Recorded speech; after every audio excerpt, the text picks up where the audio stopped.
Hello दोस्तों, स्वागत है आपका अपने चैनल ईआर हिस्ट्री सर्कल में। तो आइए स्टार्ट करते हैं आज का सेशन, जो कि बहुत ही खास होने वाला है। चैप्टर का नाम है रासायनिक अभिक्रियाएं एवं समीकरण, और यहाँ से हमेशा क्वेश्चन पूछे जाते हैं रेलवे में। ठीक है, हालांकि ये क्लास 10th का एनसीईआरटी है, क्योंकि एनसीईआरटी बेस पे ही क्वेश्चन पूछे जाते हैं। तो हम इसको कवर करेंगे ताकि 10th के स्टूडेंट का भी कवर हो जाए और रेलवे की जो प्रिपरेशन कर रहे हैं उनका भी ये चैप्टर कवर हो जाए। ठीक है, तो चलिए स्टार्ट करते हैं इस सेशन को। ठीक है, चलिए यहाँ पे देखिए कुछ पॉइंट है जो कि बहुत ही इंपॉर्टेंट है। वो क्या क्या है? ठीक है, जैसे कि यहाँ पे पहला जो पॉइंट है हमारे पास, ठीक है, जो पहला पॉइंट है, पहला पॉइंट हमारे पास क्या कह रहा है कि ठीक है, ऐसे परिवर्तन जिनमें नए गुण, ठीक है, ऐसे परिवर्तन जिनमें नए गुणों वाले पदार्थों का निर्माण होता है, उसे हम लोग क्या बोलते हैं? रासायनिक अभिक्रिया बोलते हैं। क्या बोलते हैं? रासायनिक अभिक्रिया कहते हैं। ठीक है, और ऐसे पदार्थ जो रासायनिक अभिक्रिया में हिस्सा लेते हैं, ठीक है, ऐसे पदार्थ जो रासायनिक अभिक्रिया में क्या करते हैं? हिस्सा लेते हैं, उनको हम लोग क्या बोलते हैं? उनको बोलते हैं अभिकारक। क्या बोलते हैं? अभिकारक। ठीक है, और जो हमारा दूसरा पॉइंट है, ठीक है, वो पॉइंट हमारे पास क्या कह रहे हैं कि ऐसे पदार्थ जिनका निर्माण रासायनिक अभिक्रिया में होता है उन्हें उत्पाद कहते हैं। ठीक है, ऐसा पदार्थ जिनका निर्माण रासायनिक अभिक्रिया में होता है उन्हें हम लोग क्या बोलते हैं? उत्पाद बोलते हैं। ठीक है, मतलब कि वो जब उनका निर्माण होगा ना, अलग से जब रिएक्शन होगा और कुछ चीज़ें हमें मिल जाएंगी, तो उसको हम लोग क्या बोलेंगे? रासायनिक अभिक्रिया बोलेंगे। ठीक है, चलिए अब इसके कुछ एग्जाम्पल हैं, उस एग्जाम्पल को हम लोग देख लेते हैं कि एग्जाम्पल में क्या क्या है। ठीक है, एग्जाम्पल में क्या क्या है, जैसे कि भोजन का पाचन। तो भोजन का पाचन एक तरह से क्या है? एक रासायनिक अभिक्रिया है। ठीक है, श्वसन हमारा क्या है? श्वसन भी एक हमारा क्या है? रासायनिक अभिक्रिया है। क्या है? रासायनिक अभिक्रिया है। ठीक है, आते हैं थोड़ा सा हम लोग। ठीक है, चलिए तो इसके कुछ एग्जाम्पल देखते हैं जो कि बहुत ही इंपॉर्टेंट है। ठीक है, एग्जाम्पल में क्या क्या है यहाँ पे दे रखा है आपको। ठीक है, कि भोजन का पाचन, भोजन का पाचन, ठीक है, श्वसन, ठीक है, दूसरा हमारा लोहे पर जंग लगना भी हमारा क्या है? एक तरह से रासायनिक अभिक्रिया है। ठीक है, मैग्नीशियम फीते का जलना भी एक क्या है? रासायनिक अभिक्रिया है। ठीक है, दही का बनना, दूध से दही का बनना भी एक क्या है? रासायनिक अभिक्रिया है। ठीक है, तो इन सबको आपको याद रखना है। ठीक है, याद क्या रखना है? ये हमारे लाइफ में होता रहता है। ठीक है, जैसे भोजन का पाचन हो गया, श्वसन हो गया, लोहे पर जंग लगना, ये भी आप लोग देखे होंगे। ठीक है, मैग्नीशियम फीते का जलना, ये भी आप लोग देखे होंगे, और दही का बनना। ठीक है, तो सारे एक एग्जाम्पल आपको याद रखने हैं। ठीक है, एक एग्जाम्पल आपको याद रखने हैं। ठीक है, चलिए आगे है हमारा पॉइंट, अगला पॉइंट है कि जो रासायनिक अभिक्रिया के प्रेक्षण है। ठीक है, क्या है? रासायनिक अभिक्रिया के प्रेक्षण जो है वो क्या क्या है? ठीक है, तो रासायनिक अभिक्रिया में क्या होता है कि पहला जो पॉइंट है कि अवस्था में परिवर्तन होता है। अवस्था में क्या होता है? परिवर्तन होता है। उसके बाद रंग में भी परिवर्तन होता है, रासायनिक अभिक्रिया के फलस्वरूप रंग में भी परिवर्तन होता है। उसके बाद ताप में भी परिवर्तन होता है। ठीक है, किसमें? ताप में भी परिवर्तन होता है। उसके बाद गैस का उत्सर्जन होता है। ठीक है, तो इन चार चीज़ों पर आपको ध्यान रखना है। ठीक है, पहला क्या है? पहला आपका ये है।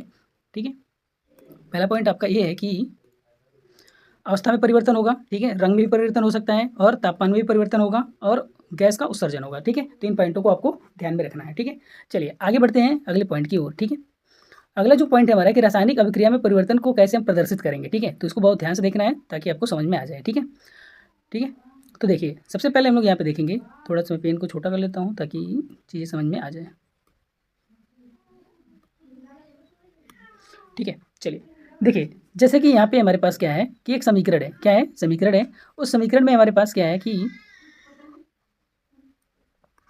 ठीक है, ये समीकरण है। समीकरण में हमारे पास क्या क्या है? जिंक है और सल्फ्यूरिक अम्ल है। ठीक है, क्या क्या है? जिंक है और सल्फ्यूरिक अम्ल है। ठीक है, यहाँ पे क्या दे रखा है? जिंक है, और यहाँ पे सल्फ्यूरिक अम्ल दे रखा है। ठीक है, तो देखिए जिंक है, ठीक है, तो जिंक को हम लोग क्या बोलेंगे? जेडियन बोलेंगे। ठीक है, प्लस सल्फ्यूरिक अम्ल को हम लोग क्या बोलेंगे? H2SO4। क्या बोलेंगे? H2SO4 बोलेंगे। ठीक है, तो देखिए ये H प्लस और ये जो SO4 है -2 आयन देता है। ठीक है, तो क्या करेगा कि जो ये जिंक है हमारा, ठीक है, ये जिंक है हमारा, क्या करेगा? ठीक है, इससे जेडियन के साथ रिएक्ट करेगा, तो क्या हो जाएगा?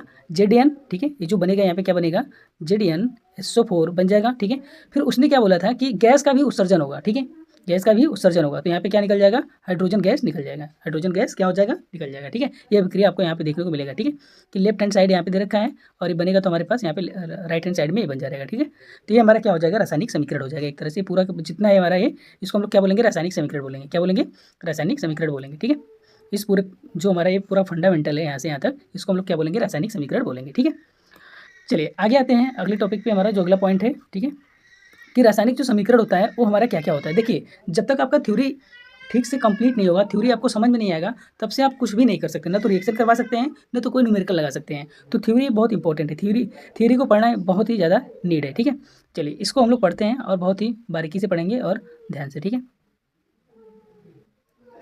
चलिए पहला पॉइंट यहाँ पे कि रासायनिक समीकरण जो होता है हमारा वो क्या क्या होता है। जैसे मतलब कि हमें यदि रासायनिक समीकरण बनाना है तो उसके लिए क्या क्या इंपॉर्टेंट होगा, ये कुछ तथ्य दिए हैं यहाँ पे। ठीक है, तो इसको देखना है ध्यान से।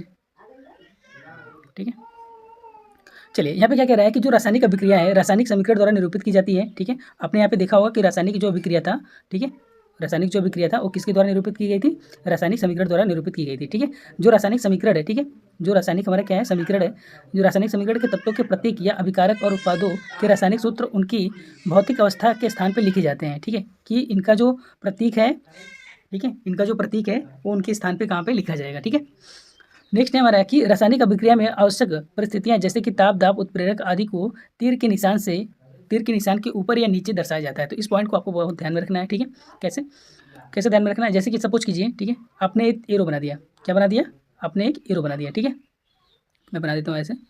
ठीक है, एक एरो बना दिया। अब आपको हीट देना है तो आपको हीट को यहाँ पे लिखना है, कहाँ पे लिखना है, यहाँ पे। यदि कोई उत्प्रेरक है, कैटालिस्ट है, ठीक है, क्या है, कैटालिस्ट है, तो यहाँ पे कोई प्रेशर है तो यहाँ पे, कोई ताप है तो यहाँ पे, प्रेशर को भी नीचे, मतलब इसके नीचे ऊपर हम लोग लिख सकते हैं। ठीक है, इतनी चीज़ें आपको समझ में आनी चाहिए। ठीक है, चलिए आगे, रासायनिक अभिक्रिया को संतुलित करना। अब रासायनिक अभिक्रिया को हम लोग संतुलित कैसे करेंगे। ठीक है, रासायनिक अभिक्रिया को संतुलित कैसे करेंगे। ठीक है, द्रव्यमान संरक्षण का नियम यहाँ पे लगाएंगे। किसका लगाएंगे, द्रव्यमान संरक्षण का नियम लगाएंगे कि द्रव्यमान संरक्षण का नियम, किसी भी रासायनिक अभिक्रिया में द्रव्यमान का न तो निर्माण होता है और न ही क्या होता है, विनाश होता है। ठीक है, यदि हम किसी भी रिएक्शन में उसमें क्या करें, मल्टीप्लाई करें, ठीक है, वहाँ से डिवाइड करें, तो उसके द्रव्यमान में कोई भी चेंजेस नहीं होगा। ठीक है, अगला पॉइंट है यहाँ पे कि रासायनिक अभिक्रिया के पहले, मतलब कि जो हमारा होता है अभिकारक, एवं उसके पश्चात जो उत्पाद होता है, प्रत्येक तत्व के परमाणुओं की संख्या समान होनी चाहिए। मतलब कि लेफ्ट हैंड में जितना हमारा परमाणु संख्या होना चाहिए, राइट हैंड में भी उतना परमाणु संख्या होना चाहिए। ठीक है, अब अगला आता है हमारा कि हीट एंड ट्रायल मेथड। ठीक है, हीट एंड ट्रायल मेथड, ये मेथड बहुत ही अच्छा है, इससे आप लोग सीख जाएंगे। ठीक है, चलिए, हीट एंड ट्रायल मेथड में क्या है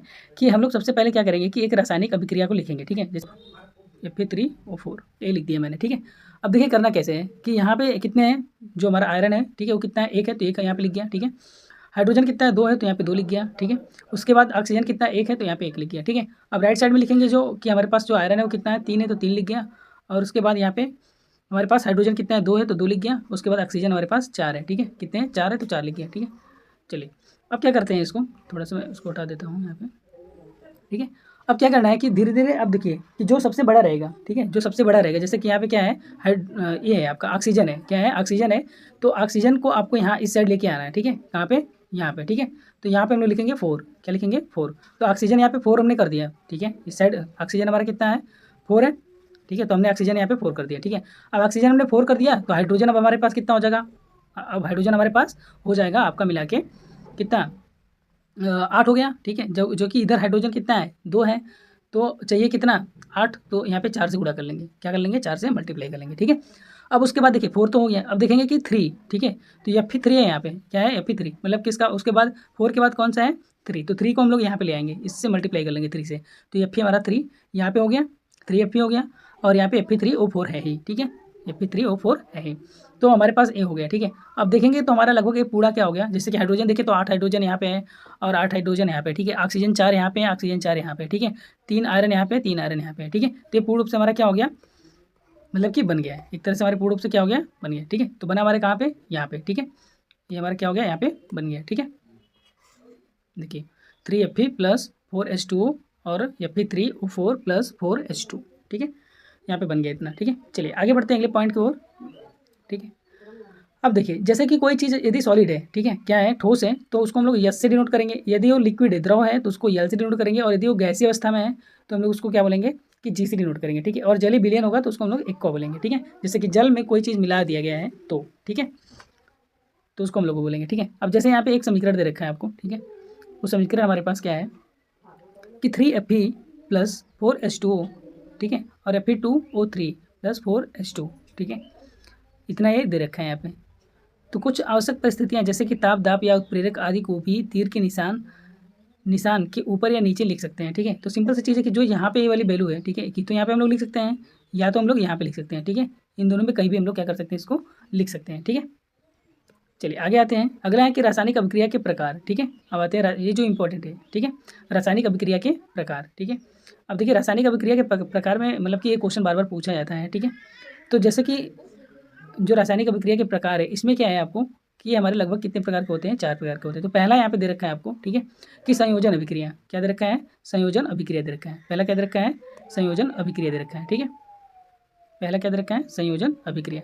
इस अभिक्रिया में, ठीक है, इस अभिक्रिया में 2 या 2 से अधिक उत्पाद मिलकर एकल उत्पाद बनाते हैं। ठीक है, क्या बनाते हैं, एकल उत्पाद बनाते हैं। जैसे यहाँ पे आपको दिखने में आ रहा होगा कि क्या क्या है यहाँ पे, A+B क्या बन रहा है हमारे पास, सी बन रहा है, ठीक है, क्या बन रहा है, सी।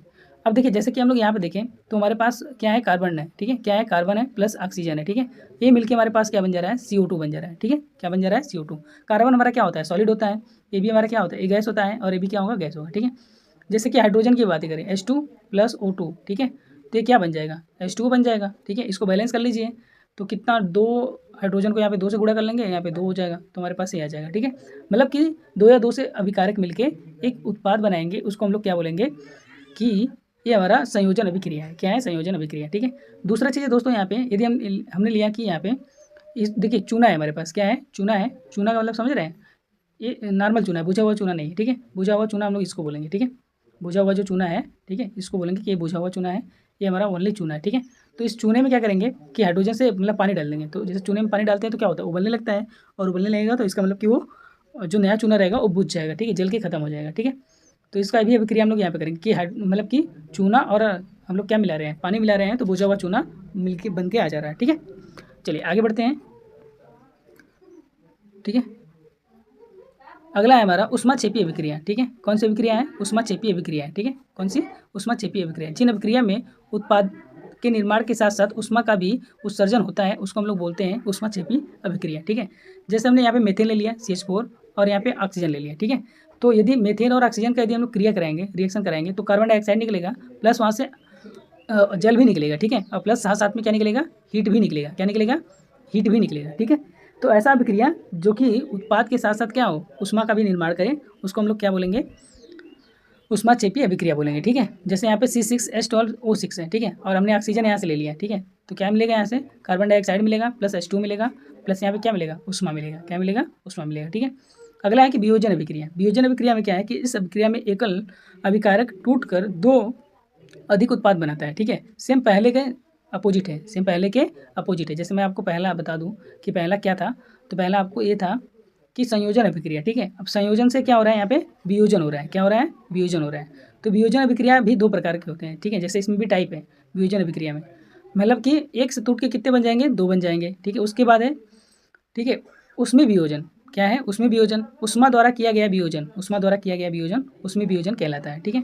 उसके बाद जैसे कि हम लोग यहाँ पे देखें, ठीक है, तो उसमें वियोजन के बहुत से क्या है, नियम है, ठीक है। जैसे कि देखिए यहाँ पे हमारे पास क्या है, फेरस सल्फेट है, क्या है, फेरस सल्फेट है, ठीक है। यहाँ इसको हीट दिया गया, क्या दिया गया, हीट दिया गया। तो जैसे इसको हीट दिया जाता है तो यहाँ पे फेरिक ऑक्साइड बन जाता है, क्या बन जाता है, फेरिक ऑक्साइड बन जाता है, प्लस सल्फर डाइऑक्साइड हो जाता है, ठीक है, और सल्फर ट्राइऑक्साइड हो जाता है, ठीक है। ये चीज़ें यहाँ पे निकल जाती हैं, ठीक है। और जो हमारा ये होता है फेरिक ऑक्साइड होता है, ठीक है, ये भूरे रंग का हो जाता है, कैसा हो जाता है, भूरे रंग का हो जाता है। जबकि जो हमारा फेरस सल्फेट होता है, ठीक है, वो कैसा होता है, हरे रंग का होता है, कैसा होता है, हरे रंग का होता है, ठीक है। चलिए अब जैसे यहाँ पे हम लोग देखें कि, ठीक है, कैल्शियम कार्बोनेट है यहाँ पे, ठीक है, क्या है, कैल्शियम कार्बोनेट, जिसको हम लोग चूना पत्थर भी बोलते हैं, ठीक है। तो यदि इसको हीट देंगे ना तो बिना बुझा हुआ चूना निकलेगा और कार्बन डाइऑक्साइड निकलेगा, ठीक है। क्या होगा, तो मतलब एक उत्पाद, मतलब एक अभिकारक से दो उत्पाद निकल रहे हैं, क्या निकल रहे हैं, दो उत्पाद निकल रहे हैं, ठीक है। चलिए आगे बढ़ते हैं। अगला जो है हमारे पास वैद्युत वियोजन है, कौन सा है, वैद्युत वियोजन, ठीक है। ये भी एग्जाम में बहुत बार पूछा जाता है कि जो वैद्युत वियोजन होता है वो क्या होता है। तो वैद्युत धारा प्रवाहित, ठीक है, वैद्युत धारा प्रवाहित कर होने वाला वियोजन, ठीक है, वैद्युत धारा प्रवाहित करके जो वियोजन होगा उसको हम लोग बोलेंगे क्या, वैद्युत वियोजन बोलेंगे, ठीक है। जैसे कि ये हमारे पास क्या है, एक कारक है, ठीक है, मतलब कि देखिए इसकी पूरी मैं वो कहानी बता देता हूँ कि सूर्य के प्रकाश की उपस्थिति में होने वाला वियोजन है, ठीक है। तो सूर्य के प्रकाश की उपस्थिति में होने वाला जो वियोजन है वो दूसरा है, ये हमारे पास देखिए क्या है कि वैद्युत वियोजन है, ठीक है। यहाँ पे आपको बैटरी लगा होगा, ठीक है, यहाँ पे क्या लगा है, बैटरी लगा हुआ है, ठीक है। अब इसमें क्या हो रहा है, एक तरह से देखिए कि हमने इसमें पानी रखा है, क्या रखा है, पानी रखा है। पानी को हम लोग क्या करेंगे, करंट देंगे, विद्युत धारा देंगे, तो हाइड्रोजन और ऑक्सीजन में टूट जाएगा, किस में टूटेगा, हाइड्रोजन और ऑक्सीजन में टूट जाएगा, ठीक है। एक प्लास्टिक का आपको मग लेना है, क्या लेना है, एक प्लास्टिक का मग लेना है, ठीक है, ठीक है, एक प्लास्टिक का मग लेना है, तो ये मग हो गया, ठीक है। उसके बाद आपको लेना है यहाँ पे रबर स्टेपर लेना है, क्या लेना है, रबर स्टेपर लेना है, ठीक है। उसके बाद पानी उसमें रखना है, क्या रखना है, पानी, और इस जग में भी क्या होना चाहिए, पानी होना चाहिए, और उसके बाद दो परख नली होना चाहिए, ठीक है, और ग्रेफाइट रॉड इसके अंदर डाल देना है, ठीक है। उसके बाद एक जगह हम लोग एनोड बनाएंगे और एक जगह बनाएंगे कैथोड, ठीक है। फिर उसके बाद यहाँ पे स्विच लगा देंगे, जैसे बैटरी को ऑन करेंगे ये वो क्या होगा, उबलने लगेगा, ठीक है। तो यहाँ पे एक तरह से उष्मा निकलेगा, उसमें उष्मा के द्वारा हाइड्रोजन अलग हो जाएगा और ऑक्सीजन अलग हो जाएगा, ठीक है। अगला है कि प्रकाशी वियोजन क्या होता है, ठीक है, प्रकाशी वियोजन क्या होता है। अब जैसे प्रकाशीय वियोजन करें तो सूर्य के प्रकाश में उपस्थित होने वाला वियोजन, ठीक है, जैसे कि AgCl, ठीक है, AgCl है, तो सूर्य के प्रकाश में यदि हम लोग इसको लाएंगे तो Ag + Cl2 बन जाएगा। क्या बनेगा? Ag + Cl2 बन जाएगा, ठीक है।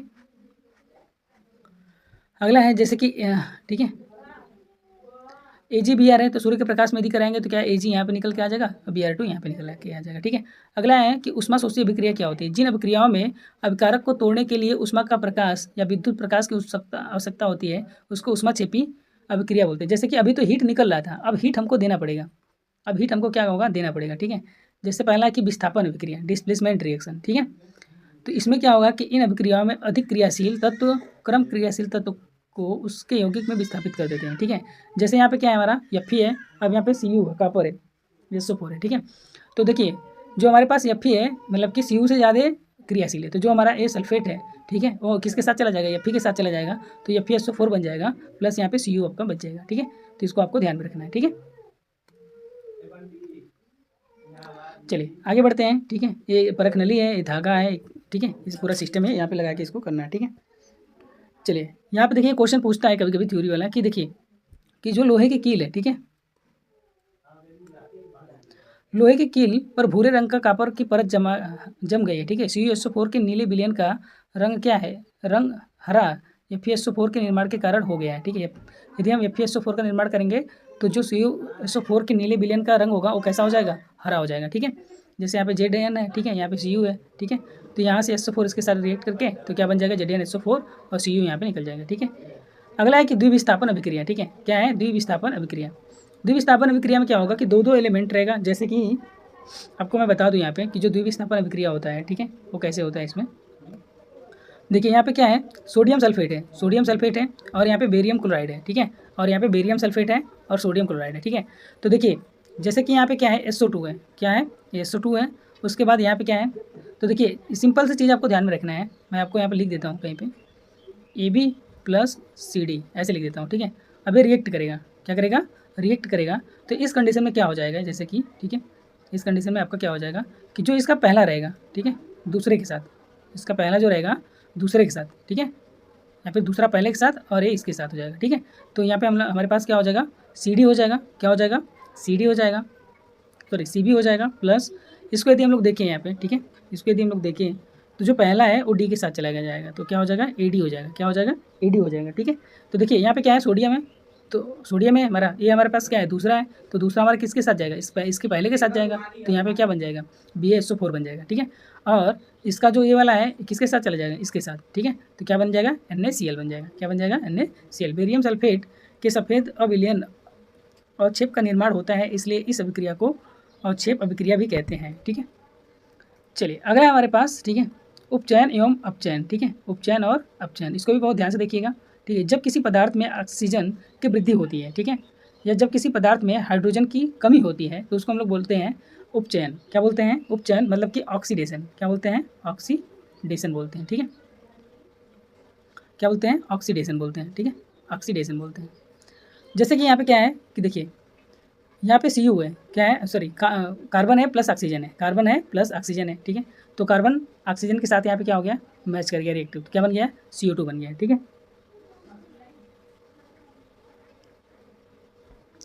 और यहाँ पे जैसे हम लोग देखें तो यहाँ पे ऑक्सीजन क्या हो रहा है, ऐड हो रहा है, ठीक है, यहाँ भी ऑक्सीजन हमारा क्या हो रहा है, ऐड हो रहा है, ठीक है। तो जहाँ पे ऑक्सीजन ऐड होगा वो हमारा क्या कहलाएगा, ऑक्सीडेशन कहलाएगा, उपचयन कहलाएगा, ठीक है। अपचयन क्या होता है, अपचयन में होता है कि जहाँ पे ऑक्सीजन का लॉस होता है, ठीक है, जहाँ पे ऑक्सीजन का लॉस होता है लेकिन हाइड्रोजन में वृद्धि होती है, ठीक है, हाइड्रोजन में क्या होती है, वृद्धि होती है, ठीक है। जैसे हम लोग यहाँ पे देखें तो हमारे पास Cu है, ठीक है, अब यहाँ से क्या हुआ कि ऑक्सीजन हट गया, ठीक है, ऑक्सीजन हट गया, तो ऑक्सीजन हट गया तो क्या होगा, रिडक्शन होगा, मतलब उसका क्या होगा, ये क्या होगा, रिडक्शन होगा, ठीक है, क्या होगा, रिडक्शन, ठीक है, क्या होगा, रिडक्शन होगा, ठीक है। उसके बाद जो हाइड्रोजन है, हाइड्रोजन में ऑक्सीजन आ गया, तो हाइड्रोजन में ऑक्सीजन आ जाएगा तो क्या होगा, ऑक्सीडेशन होगा, क्या होगा, ऑक्सीडेशन हो जाएगा, ठीक है। यहाँ पे क्या होगा, अपचयन होगा, यहाँ पे क्या होगा, उपचयन होगा, ठीक है।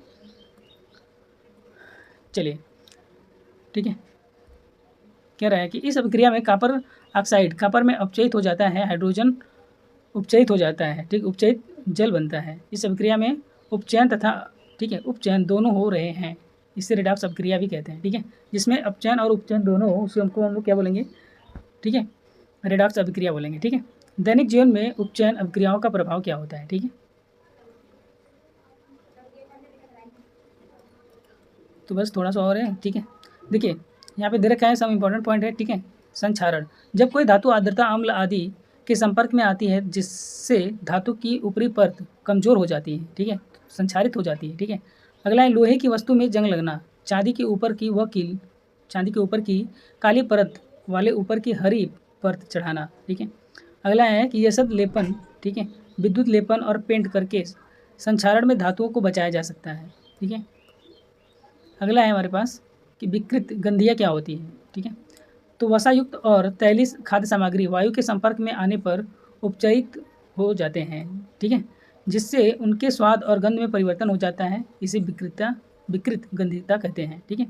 विकृत गंधिता रोकने के उपाय क्या हैं? प्रति ऑक्सीकरण का उपयोग करके, ठीक है, वायुरोधी बर्तन में खाद्य सामग्री रखकर वायु के स्थान पर नाइट्रोजन गैस द्वारा और शीतलन द्वारा, ठीक है। तो ये था आपका पूरा यहाँ पे, ठीक है, चैप्टर यहाँ पे फिनिश होता है। अगले चैप्टर पे हम मिलेंगे जल्दी ही नेक्स्ट वीडियो में, ठीक है। तब तक के लिए जय हिंद, जय भारत। और वीडियो कैसा लगा आप देख के बताइएगा कि कैसा एक्सप्लेनेशन है, कैसा सब कुछ है, ठीक है।